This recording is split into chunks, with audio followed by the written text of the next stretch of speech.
Welcome to The Flowered Path. On this show, I'll be talking to author Maxim Furek about his new book, Coal Region Hoodoo. Maxim covers a lot of strangeness from the coal region of Pennsylvania in his book.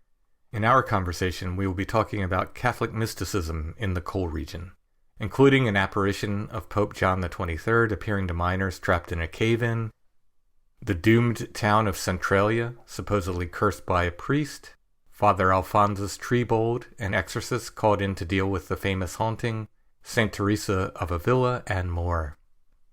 Maxim and I will both be speaking at Redland Community Library in Edders, Pennsylvania at 1 p.m. on June 17th, 2023.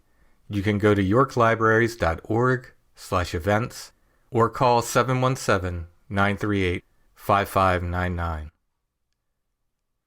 Before we get to my talk with Maxim, I'd like to thank new patrons Camille Harmon, Sparrowfish, James Burke, and Elaine Wadrick. I'd also like to thank Jen McLaughlin for the generous donation.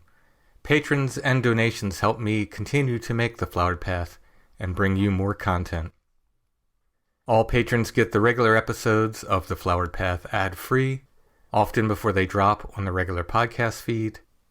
Rose and Orchid tier patrons also get shout-outs on the show and extra content, including Petals and Thorns, the ongoing podcast within a podcast I make for patrons of The Flowered Path, and the occasional extra episode of The Flowered Path. Orchid tier patrons also get monthly merch mailings. To check out all of the patron options and benefits, and to help me continue to make The Flowered Path, go to patreon.com/thefloweredpath. You can also find a PayPal link if you want to make a one-time donation. Just click the support button at thefloweredpath.com and look for the PayPal button that says donate.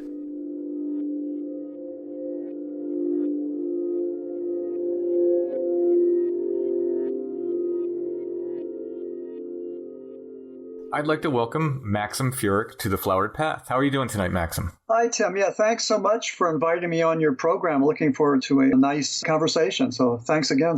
This is great. Well, I've had you on the other podcast, Strange Familiars, a couple of times now, and I noticed our conversation sort of both times would sort of drift into this Catholic mysticism, and you told me you had done some presentations on it. I said, hey, come on over to The Flowered Path and we can kind of do a show dedicated more specifically to that and really explore those interests. So thank you for doing this. Oh, absolutely. And I think a lot of people, when they hear the word God, they start running away. I'm not sure why.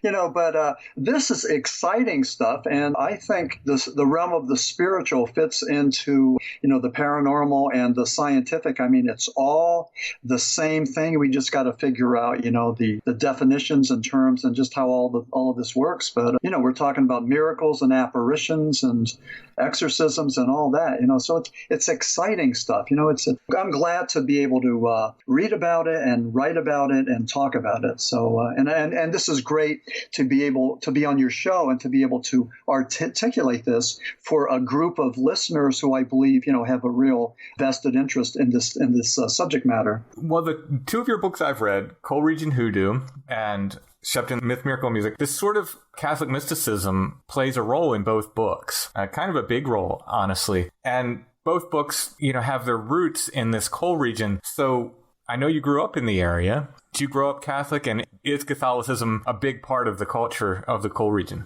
Yeah, it is. A lot of those miners were Roman Catholic. A lot of those miners came over from England, Wales, Italy, Poland, Slovakia, those countries. So a lot of them brought with them their religion and also their superstition. So that was a big part of the coal region. The other thing is, I was raised Greek Catholic. I went to St. Cyril and Methodius Greek Catholic Ukrainian Church. And one thing that, I talk about in my book, Coal Region Hoodoo, I lived right a couple doors down from Catherine Adamczak, and her son was Nick Adamczak, or Nick Adams. Nick was a pretty popular actor during the 60s. He had a program called The Rebel, and his claim to fame was that he was one of the actors in Rebel Without a Cause. Now, many Hollywood gossip columnists and Hollywood researchers have claimed that Rebel Without a Cause was a cursed movie because one by one, the actors died in tragic deaths. For example, James Dean, and then Nick Adams, and then Sal Mineo, and then Natalie Wood. So it just seemed to be a curse on all these people and just a whole lot of other bizarre things. So because Nick Adams was buried in Berwick, Pennsylvania, where I'm from, and also Berwick, Pennsylvania being the birthplace of Richard Sharp Shaver, amazing stories in the Shaver mystery, I wanted to go and make sure that Nick Adams got his due. So we have a number of chapters on Nick Adams in the book. And of course, Nick Adams was Greek Catholic. He was Ukrainian, just like me. And him and also Natalie Wood were Ukrainian. So they fit into this narrative and, all part of that thing, I don't know, it's just almost like 6 degrees of separation. You don't have to go very far, to make connections here. There were quite a few Irish mining communities as well, weren't there? Correct. And Irish were hard workers, and the Irish were pretty much vilified. They were hated. They had, signs, Irish need not apply. And and I'm not exactly sure why, but the Irish, more than Italians and Polish and Slovaks and everybody else, the Irish seem to get beat up and castigated more than anybody else. So, of course, they were able to organize, and they became judges and police officers, and they realized that in order to go and, protect yourself, you need to go and have some power. And so they organized. They fit into the narrative, especially in Centralia. And Centralia, which is in Columbia County, that's noted as the cursed town. And what happened was there was a Roman Catholic priest, Father Ignatius, who was beat up by the Molly Maguires. And the Mollies some people claimed that they were mythological, that the Molly Maguires didn't really exist, that they were just a figment of the coal mining companies. But the Molly Maguires did exist. They banded together for better conditions in the mines. And the priest was beat up by a number of Molly Maguires, and he put a curse on Centralia, and he said at the end of the day, the only thing that's going to be left standing will be the church in Centralia. And what happened was around 1962, they were getting ready for a festival, and they decided to take the town's garbage and put it down in a coal mine and burn it. And what happened was that sparked the anthracite coal, and that has been raging and burning to this day. They still haven't been able to put it out. So it's just like an ongoing thing. It's been called the Devil's Fire. It's, at one time, Centralia was the 6th most visited place in Pennsylvania.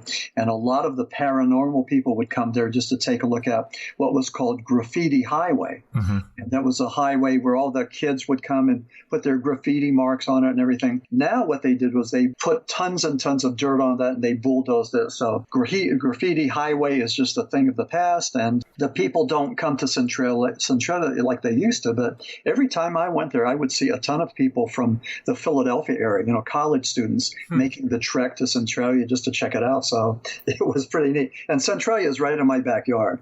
I read recently that there's a pilgrimage that happens there, I think every August, to the Ukrainian Catholic Church there. Exactly. That church is still standing. As far as the town of Centralia, there's only about, I understand it's maybe 5 families that are still there. But as they die off, that'll be it. There was eminent domain.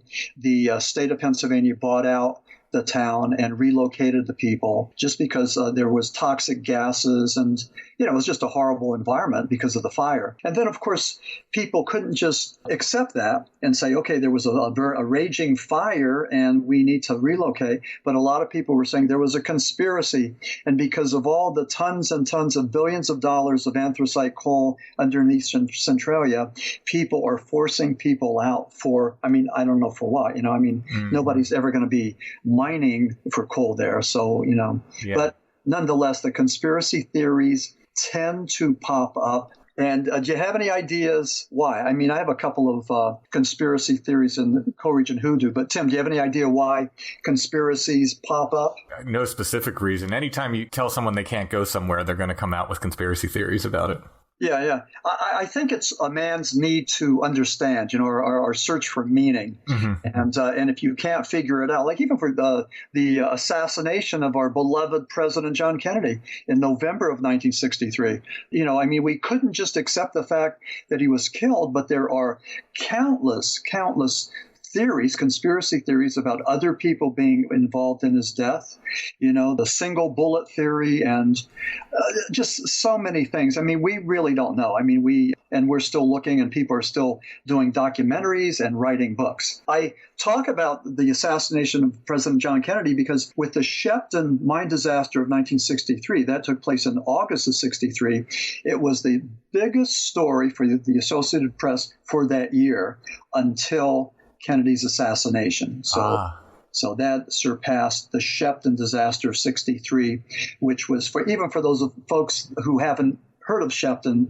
it was a little patch town outside of Hazleton, and 3 men were trapped for 2 weeks. Only 2 came out, and it was just a story with international attention. News media people from the UK, from Germany, from Japan were there. And Shepton, when I was researching Shepton, I found that it had paranormal elements of out-of-body experiences, after-death experiences, and near-death experiences, plus so much more. So Shepton is unique in the annals of mining disasters, and it's right here in northeastern Pennsylvania. So fascinating. And I believe in Coal Region Hoodoo, you said that it's just 15 miles from Centralia.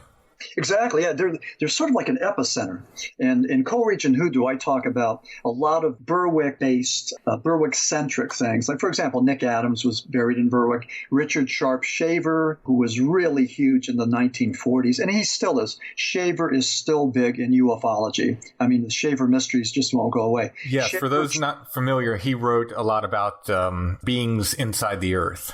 Yep, the Deros. Yeah, he claimed that he was captured by these creatures and held prisoner in these subterranean caves. But he wrote about it, and his publisher, Ray A. Palmer, or Rapp, would print these in amazing stories as true. So when the people were reading these accounts by Richard Sharp Shaver about being captured by these evil robots, people believed that these were true. A lot of people did. They had Shaver mystery groups where people would get together and talk about this. And then the other thing, Richard Sharp Shaver, we found out later, was schizophrenic, but prior to that, we found out that he heard voices, and people would get together and say, well, I hear voices too. So there was this group, almost like a support group, surrounding Richard Sharp Shaver. And we found out much later that he had been institutionalized for schizophrenia. And a lot of the stories that he wrote seemed to be a champion pioneer for better conditions in mental institutions, probably because some of the treatment that he had, probably shock treatment, which is something that they used quite a bit, used that extensively, only because shock treatment was a lot cheaper than using the chemicals, psychotropic meds, like maybe Meloril or Thorazine, which were popular at the time. So they used the shock treatment extensively, and that was very punitive. Flash forward to 2023, and shock treatment is the treatment du jour for people that suffer from depression. They do the shock, they wipe out those recent memories, and then with therapy and medication, they get these people grounded and get them on their way. So shock treatment is not the punitive, tool that it was years ago, but it's really sort of like a modern day treatment that is effective. I believe they've refined it quite a bit since the old. I think so, yeah. Not like the old black and white 50s movies. Yeah. Like Snake Pit and Asylum, Bedlam. Well, let's talk Shepton a little bit since we brought it up.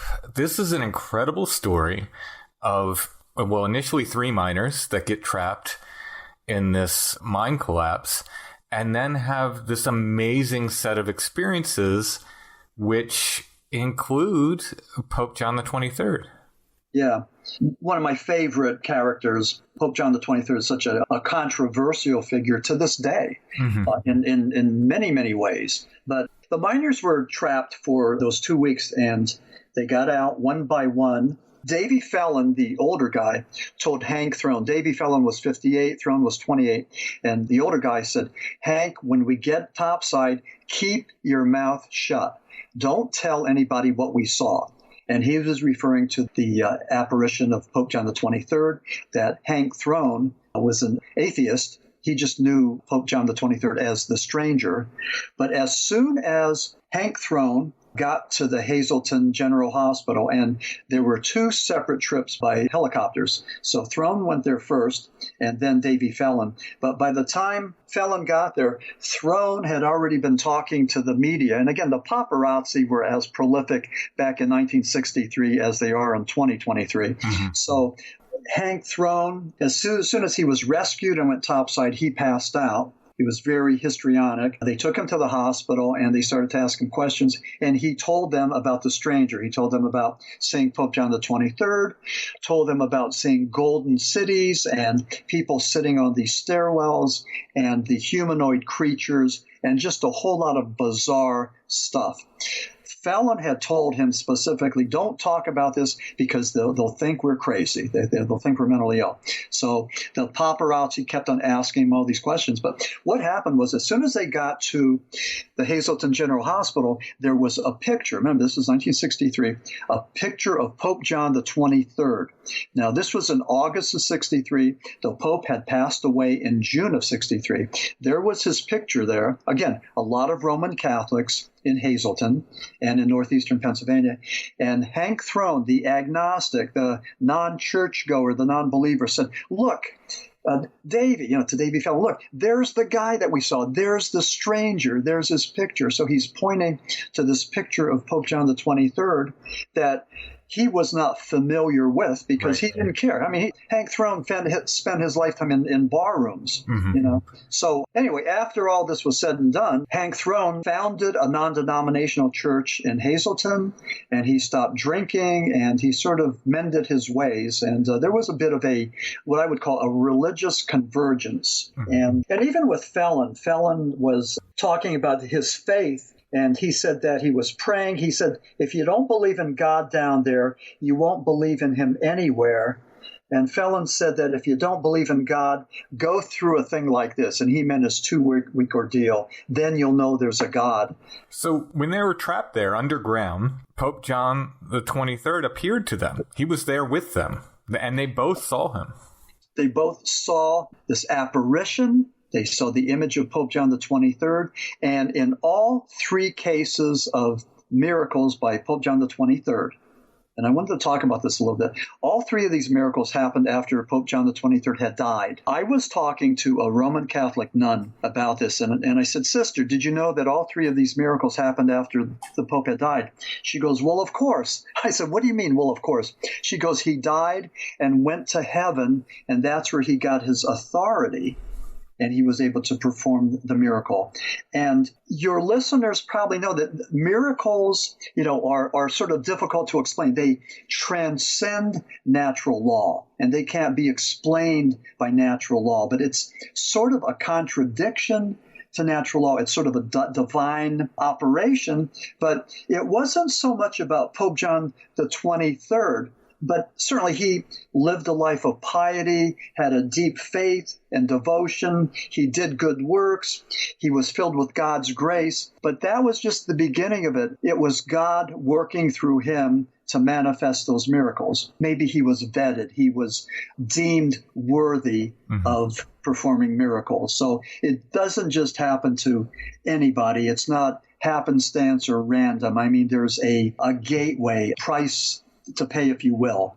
But that's the price is just living a righteous life, filled with God's grace. His appearance to these miners was one of the miracles that was noted at his canonization. Is that correct? Absolutely. And by a number of academics. Now, of course, these miracles, when the Pope was canonized in 2014, a number of Vatican academics cited Shepton as one of the miracles.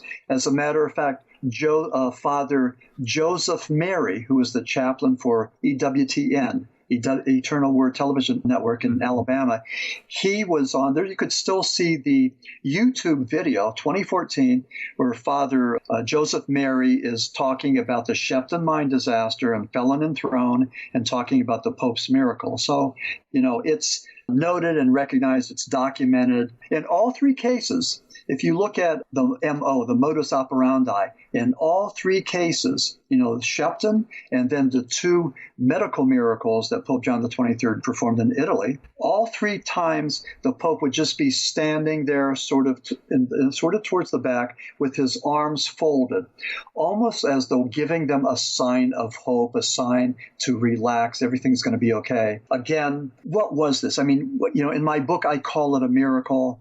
I'm wondering if this was an apparition, a guardian angel in the form of an apparition, a spirit guide, but a sign that you will be saved, that you will be all right. Again, we don't know, but call it a miracle, because certainly lives were saved. At least 2 lives were saved. And with Coal Region Hoodoo, I just wanted to say, just as far as what's definition, Hoodoo pertains to either a blessing or a curse. And when you take a look at Shepton, here's 2 miners that seem to have received the blessing. They were rescued from that horrible pit. And then there was the 3rd miner, Louis Bova, and to this day, nobody knows what happened to him. And even to this day, there are allegations, horrific, unsubstantiated allegations, that he was cannibalized. So we don't know. We never found any evidence of that, bones, blood, anything. And to this day, we don't know. But it remains part of that Shepton mythology, that Shepton mystery. When the Pope appeared in the mine, Fallon recognized him. Fallon did, yeah. Fallon was a devout Catholic who went to church and prayed. One reason I think that they survived, well, that's several reasons. One, it was Felon and Throne had a symbiotic relationship. It was almost like a parent-child relationship. So Fallon kept on telling the Throne, who was 28, to keep your wits about you. We can get through this thing. So, he did that. He encouraged him and talked him through this. The other thing, they had a bit of a mantra. They would dig, tap, and pray. They would dig. They had shovels. They would dig, try to find their way out.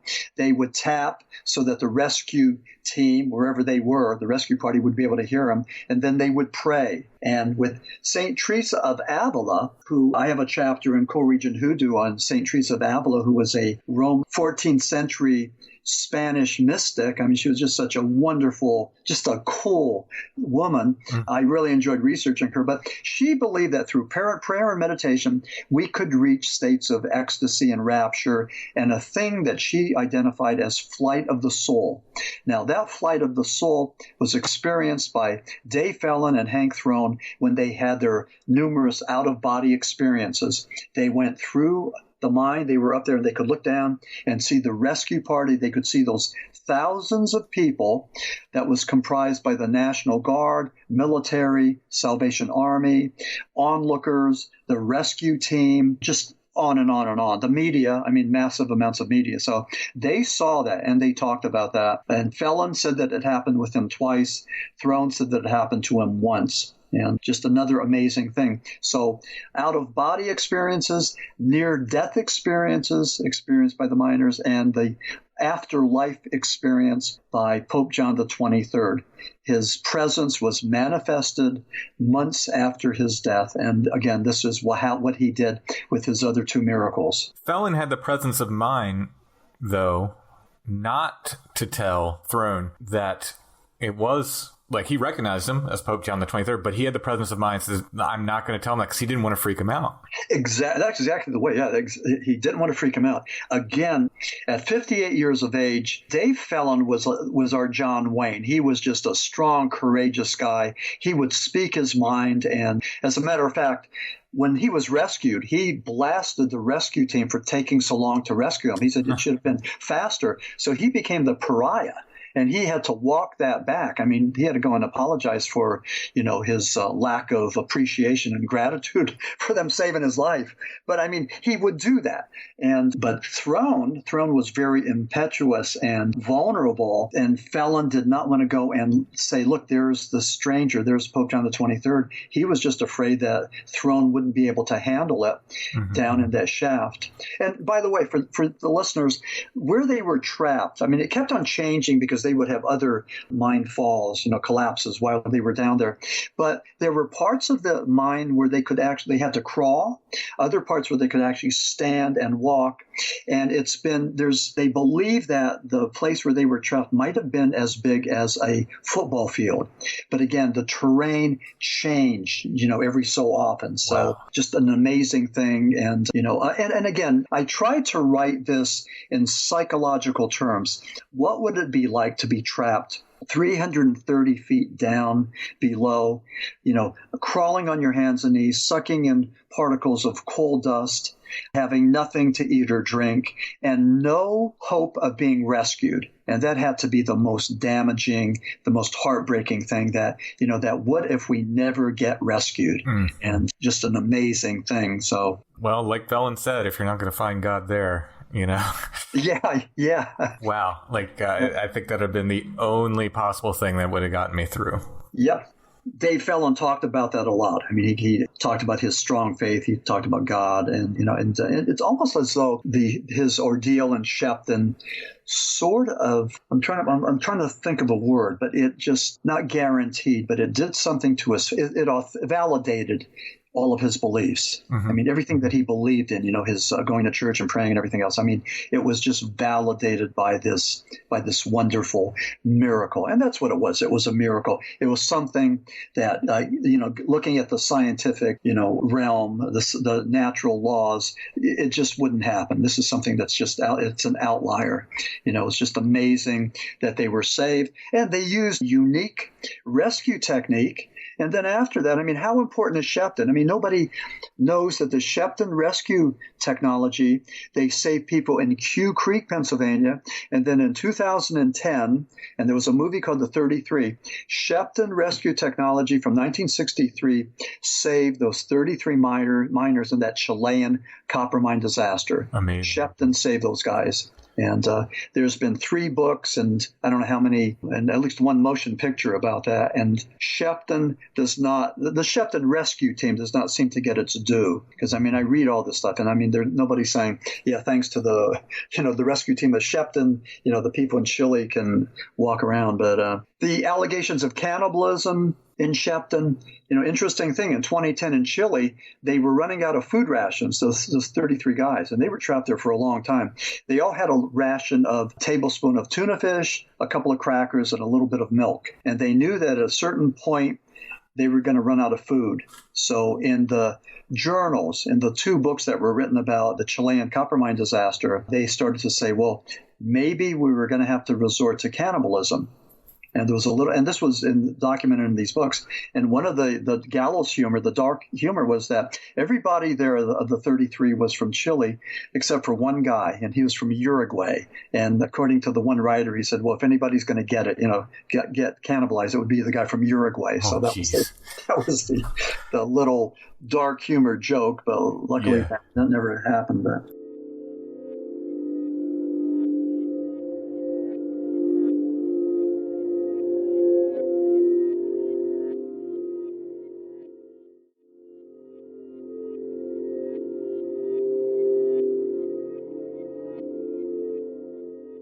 the Swiss psychiatrist Dr. Kubler-Ross, who wrote a lot on death and dying, she proclaimed Shepton was proof of life after death. Now, what was she referring to? Yeah, well, that's interesting because there was another guy that sort of inserted himself into this, and this was Ed Conrad. Ed Conrad was an old newspaper guy from Shenandoah, Shendo, we call it, and he befriended Davy Fallon, and he really loved the story, the Shepton mythology. So what he did was this. Immediately, he tape recorded Davy Fallon. He had his comments notarized. He took Davy Fallon down to Virginia to meet Dr. Bruce Grayson from the University of Virginia. Grayson was one of the leading experts on near-death experiences. And then he took Fallon down to meet Elizabeth Kubler-Ross. And she interviewed him.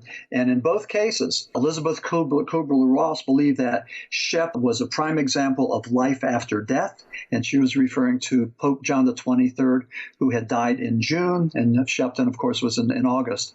And then Dr. Bruce Grayson was saying the same thing, that this was an example of a near-death experience with the miners and what they saw. So what Ed Conrad was able to do, he was able to take something that might have been ostensibly just a mythology, a something that hinted at a paranormal mythology.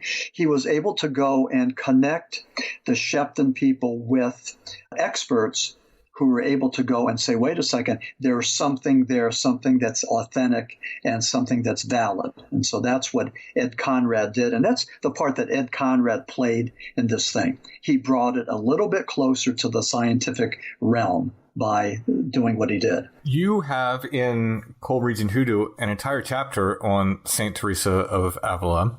Yep. Basically connecting the experiences of these miners to her sort of mystical experiences. It's a very interesting connection you made. How did you find St. Teresa of Avila, and how did you make that connection? Yeah, let me see. That's a good question. I have to go back to, the Shepton book was 2015, but they talked about out-of-body experiences. And at some point, when I was researching, I came across St. Teresa of Avila, and she talked about that. And she was a 14th century Spanish mystic. She believed that through prayer and meditation, and she talked about her four stages of mystical prayer. Mm-hmm. And she said that they consisted of meditation, and then there was the prayer of the quiet, and then there was union, and then there was rapture. And she claimed that by prayer and meditation, by reaching the state of rapture, we can have a flight of the soul, which is an out-of-body experience. So I was able to go and put two and two together. She was an interesting individual. She decided to become a Catholic during the 14th century. Now, this was probably the worst time to become a Catholic, because this was when Martin Luther's Protestant Reformation was sweeping across Europe. And there was the expulsion of Muslims and Jews from Spain. There was the horrific Spanish Inquisition, where people were tortured and killed, and just very brutal. But St. Teresa, she's an interesting individual. She called herself the Wicked Girl, and she was a prolific writer, but she called herself a wicked girl only because she had human thoughts, whatever they were. I mean, I'm sure there might have been thoughts of lust, I don't know. But she called herself a wicked girl because she used makeup and wore earrings and, all this. And she felt that she needed to be more devout. And later on, she felt that she was actually married to Christ. That's what she said. She was married to Christ. But she was just an interesting, pious individual. We talk about the flight of the soul. We talk about the out-of-body experiences by Felon and Throne and Shepton. There's been numerous accounts, and I have some of those documented in Coal Region Hoodoo, but accounts where it was described that she actually levitated, and that the nuns had to hold her down. So this has been documented numerous times. When we talk about some of the Indian fakers, these guys that lay on these beds of nails and can do that, and that actually levitate, on a carpet. It's maybe, I don't know, it may be a similar thing, but it's an out-of-body thing. It's a physical levitation thing. And St. Teresa of Avila, the 14th century Spanish mystic, apparently was able to do that. I mentioned when we talked for Strange Familiars how much her writing on meditation has helped me, because I struggle with distraction. I guess everyone does to a point, but her writings about it, the only thing I can compare it to is my band. One time we opened there's this psychedelic band from the UK called the Bevis Frond, and the guitarist is fantastic. He's one of the best rock guitarists I've ever seen live anywhere. Fantastic guitar player. And we were sharing the backstage with them. And I was very nervous. I had horrible stage fright, and I would get very sick before every performance. And I went to use the bathroom, and this brilliant guitarist from this other band, he says, hey, don't be long in there. I get sick before every performance. And I turned around and said, what? I said, you? And he's like, oh, yeah, every time. And something about him telling me that calmed me down so much, because I thought, if this guy who is that talented gets stage fright, then maybe it's not such a bad thing. And there was something about the idea that he had that and he struggled with that really calmed me down about my own stage fright. It was the same thing reading St. Teresa of Avila is struggling with distractions. I thought, well, if this great saint struggled with these distractions like this, then maybe it's not such a bad thing that I'm struggling with distractions. Yeah. Her writings have helped me so much, and I haven't even dug in that much. I need to buy her books and dig further because I just have, some books on the Rosary and so forth where they talk about her writings. But I'm very much looking forward to exploring this saint more. Yeah, and I'll do that as well. I guess maybe because you're doing it, and we could discuss it down the line, but because I'm interested in her, and I'm really in love with St. Teresa of Avila. I just like what she represents and everything. One thing I do want to point out, she talks about evil and the devil. And she claims that the devil takes more pains to bring about the downfall of a soul receiving graces from God in prayer than in less favored souls. She's talking about clergy and priests and all those people that have dedicated their lives. So the devil takes more joy in bringing those people down. And she said this is St. Teresa of Avila, but the devil comes with his artful wiles. This is the demonic temptation, the seduction, his artful wiles, and under the color of doing good, sets about undermining it in trivial ways and working it in practices which, so he gives it to understand, are not wrong. Little by little, he darkens its understanding and weakens its will and causes its self-love to increase in one way or another. He begins to withdraw it from the love of God and persuade to indulge in its own wishes. That's a little bit hard to comprehend because it's sort of like old English or old style, but she's just saying that the devil tempts us and seduces us and takes us away from God by giving us maybe that of the ego or of the flesh. So she wrote a lot about that. I recognize that as well. Unfortunately, in myself, I know when I stumble, it usually has to do with pride or, some form of selfishness. Yeah.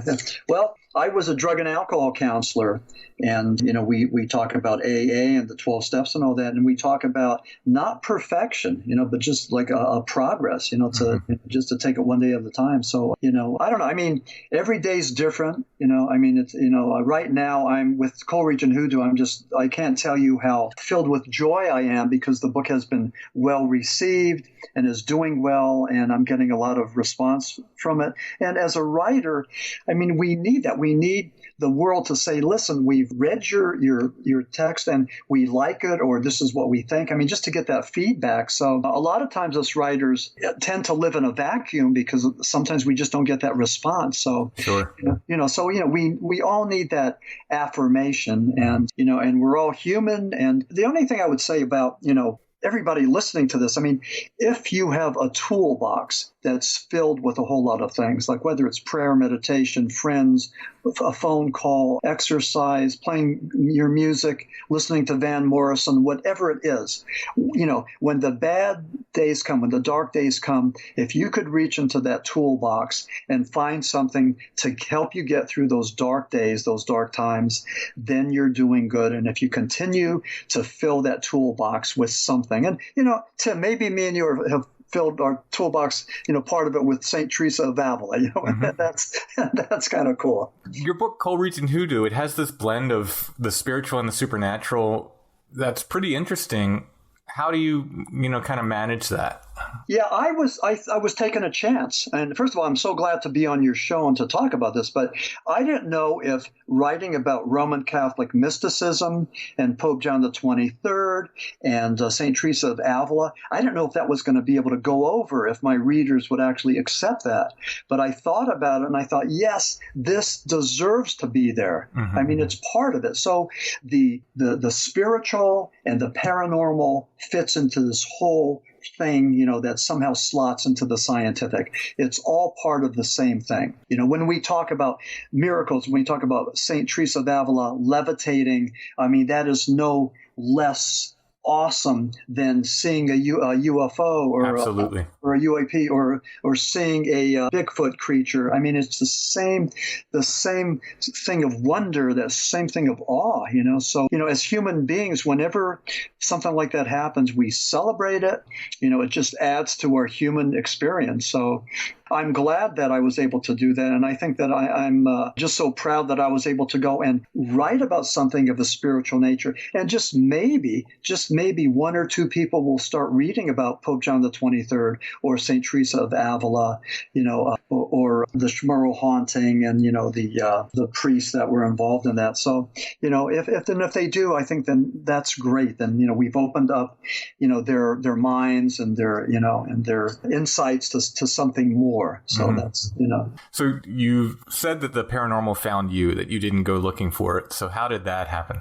Yeah, that's exactly what happened. I'm a rock journalist, so I wrote a book about the Jordan brothers. They were the first band to release "Gimme Some Lovin'," and they were big in the area, probably down your way, like Schuylkill, Bucks, Berks, Lancaster counties, and they were the biggest band going for a number of decades. So that was my first book, and that just blew it up. I mean, it was just like tremendous, only because the Jordan brothers had such a demographic group, of fans.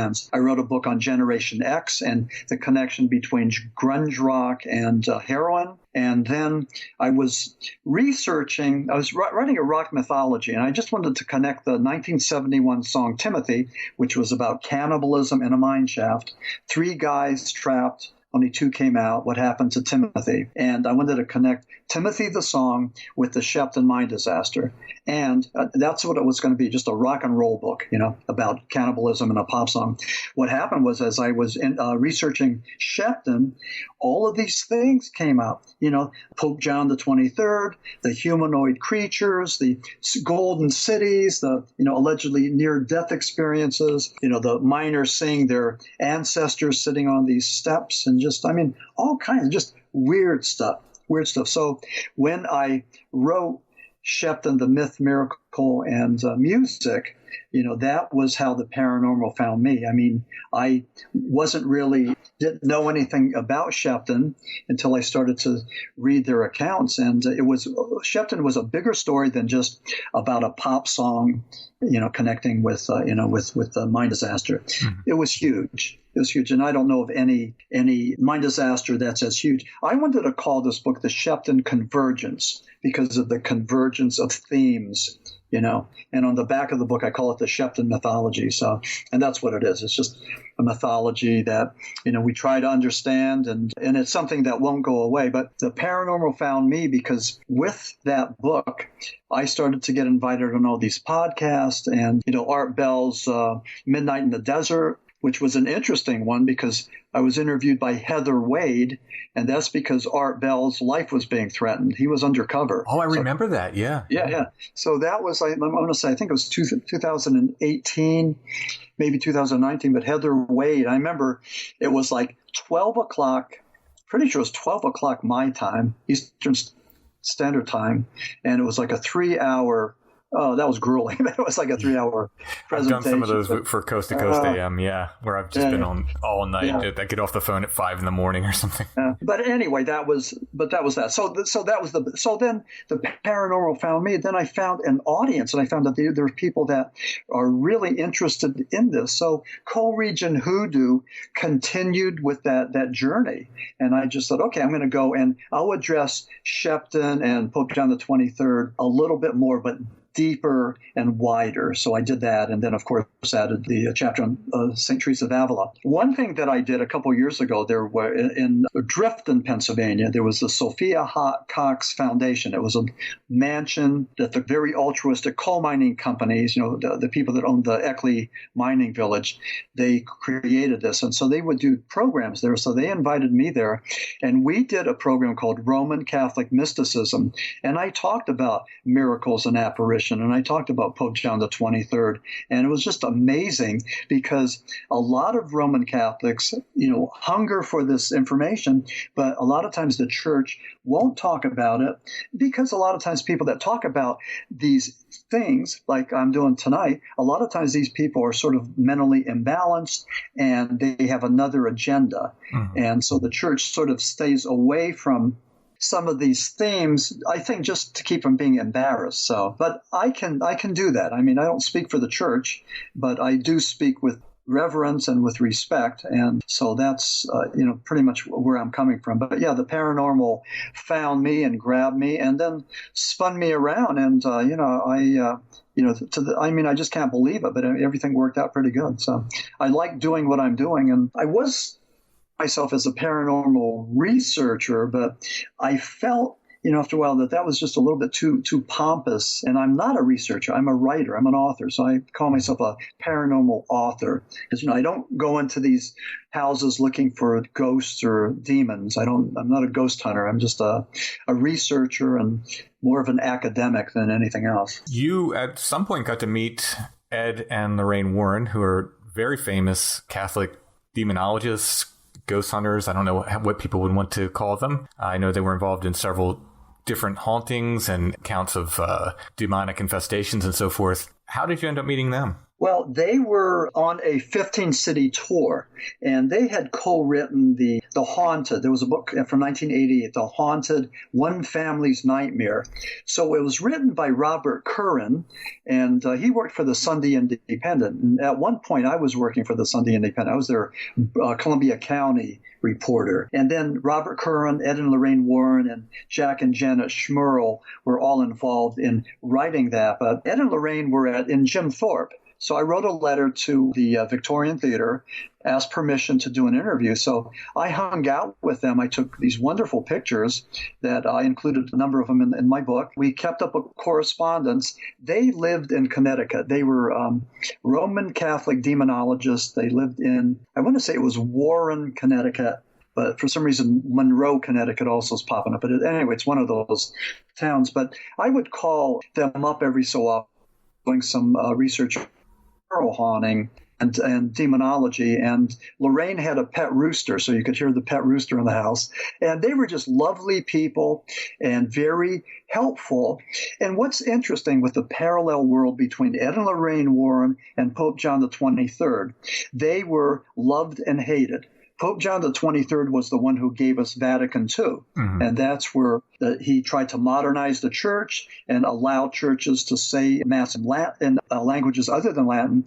A lot of Catholics rebelled against that. They thought that this was a step backward. They wanted to keep the tradition. So Pope John XXIII to this day is either loved and praised for being progressive and bringing the church into, modernizing the church, and other people just feel that, they demonize him. They just hate what he did to the church. Same thing with Ed and Lorraine Warren. They were the most popular demonologist. The Conjuring franchise, 7 movies, The Conjuring, Conjuring 2, Annabelle Comes Home, Conjuring 3, The Devil Made Me Do It, 7 motion pictures that brought in $2 billion worth of sales, demonstrating that, internationally, the world has a real fascination for the Warrens and their work. But a lot of people some people, their critics, feel that they were hoaxers, that they were putting on hoaxes with the Schmerl haunting and with Amityville and all the other ones. I don't believe that. I believe that they strongly believed in a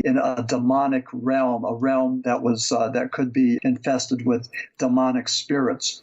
Go ahead. What was the Schmerl haunting? Okay, the Schmerl haunting took place in West Pittston, Pennsylvania. That was in the 80s.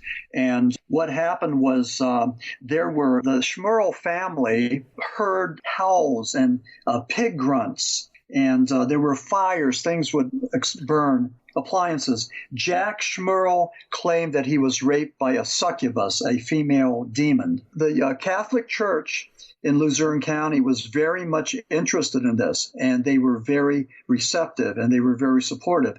They would send priests there to the Schmerl house in West Pittston to spend the night to see if there was anything that was happening, if they could hear anything. They would send in their exorcist. Every diocese has their own exorcist. So they would send in these exorcists, Roman Catholic priests, and they couldn't get the job done. So Bishop James Timlin decided that he was going to have to go outside of the parish. So he contacted Father Alphonsus Trabold. Trabold was a minister at St. Bonaventure University, and that was in a tiny little town, Allegheny, New York, right on the Pennsylvania border. And Trabold was the right guy for the job. He was taught a course called Religion and the Paranormal, and he was really interested in the paranormal and the occult. His students nicknamed him Spooks. He did try.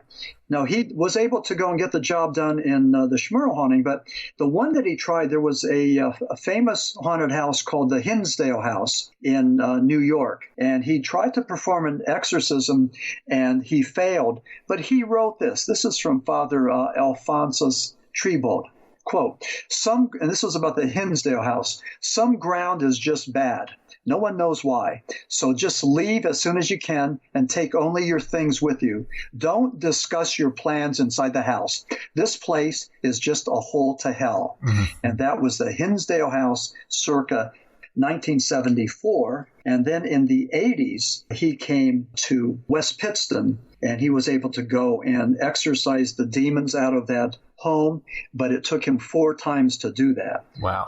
So that was Father Alphonsus Trabold, and just another incredible individual. But it was interesting when I came across that quote about some ground is just bad. Yeah. I mean, it's possessed. Just stay away, So go ahead. Have you personally had any paranormal experiences? Well, 2 things. One, I'm a Vietnam veteran. I was a radarman aboard the USS Constellation, and I have seen numerous UFOs. And these are solid, tangible contacts, faster and more maneuverable than anything we have or I think any other country has. And, flash forward to 2020, and the Pentagon says that, that 3% of the things that we see, these UAPs, used to be unidentified aerial phenomenon, now unidentified anomalous phenomenon. Mm-hmm. They're saying that 3% of these can't be explained, and they may be, we don't know, but they may be extraterrestrial. So that's one thing that I saw that I believe is true. I mean, they were, not reflections of marsh gas or ducks or anything else, or reflections of Venus. They were solid things. The other thing, as a college student, as a foolish college student, would play around with seances. Mm-hmm. And I know the one time we did a seance, and I was just terrified of what was happening. And so I'll never do that again. I just think that, I'd rather not dabble in the dark side. Whenever people ask me, I just caution them about dabbling with tarot cards, Ouija boards, seances, even fortune tellers. I just stay away. Mm-hmm. I just think that could be a portal, a gateway to something, something dark and evil. Yes. And yes, I believe in that evil exists. I believe that the devil exists, and that the devil wants us to think that he or she is just a fantasy, just a figment of our imagination, isn't real. The one exorcist, the one Russian Orthodox exorcist over in Elysburg, says that the power of the devil is great, but the power of God is stronger. And when you read St. Teresa of Avila, she talks about holy water. And people talk about the crucifix, and maybe that might be a good thing just to have something like that, just as a reminder, maybe as a reminder that God is on our side, or God is there if we summon him. I'm not sure, but it may be some symbolic, but it's a good, pure symbol, and there's nothing wrong with surrounding yourself with those symbols. And look at, for example, like maybe the Mexican culture. And, when you look at their cemeteries and all that they do, what they do at the graves, to celebrate the death of their loved ones, and, all that symbology.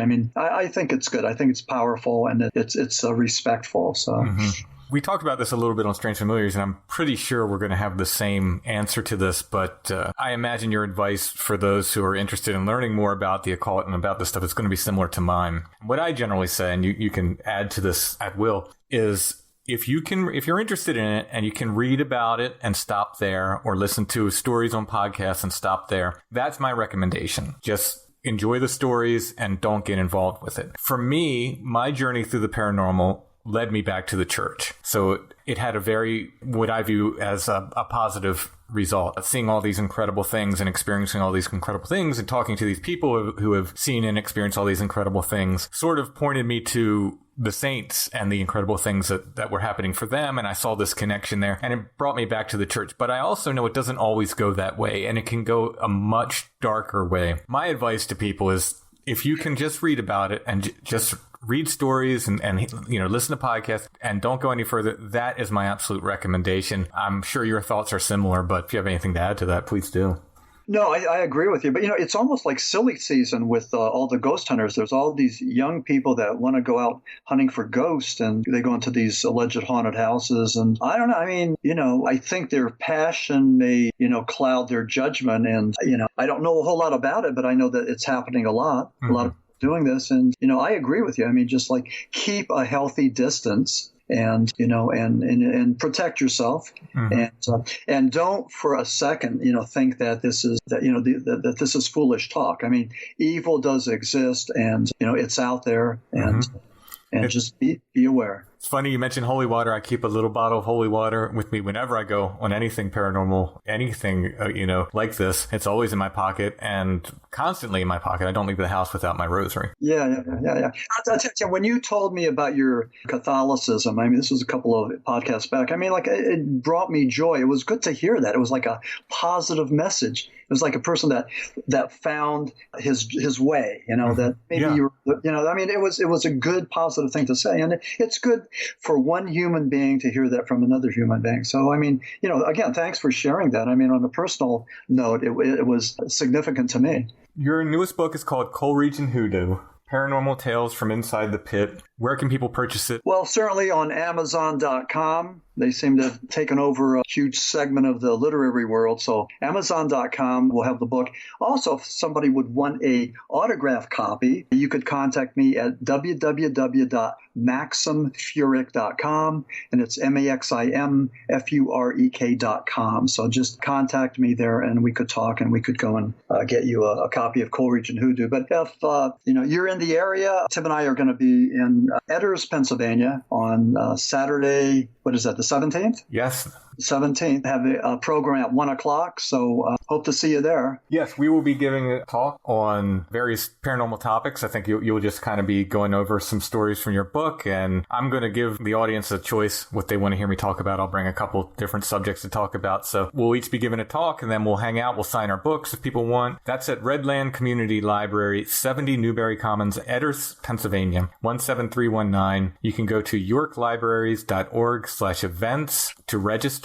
It's free, but I think they do want people to register. They just want to know how many people are coming. Right, yeah. And their phone number is 717-938-5599. That's this coming Saturday, June 17th, 1 p.m. Looking forward to it, Maxim. I'll see you there. Yeah, Timothy, looking forward to it. Looking forward to seeing you again. And thank you so much for the wonderful conversation tonight. I hope your listeners found it of significance, and that would be great if they did. So, thanks for stopping by the Flower Path.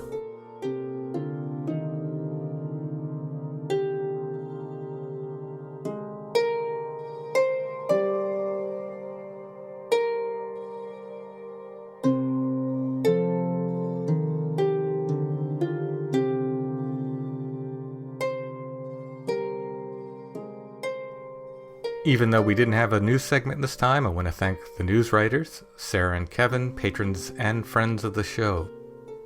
Please like and subscribe to The Flowered Path wherever you are listening. If you are inclined to leave a nice review, that will help as well. The Flowered Path is on YouTube, so please subscribe to our channel there. You can find it by going to youtube.com/@TheFloweredPath6395. I don't know why they put those numbers after the name, but again, I guess that's one of the mysteries of YouTube. And no matter where you listen, if you like what you hear, please share the episodes with your friends and on social media.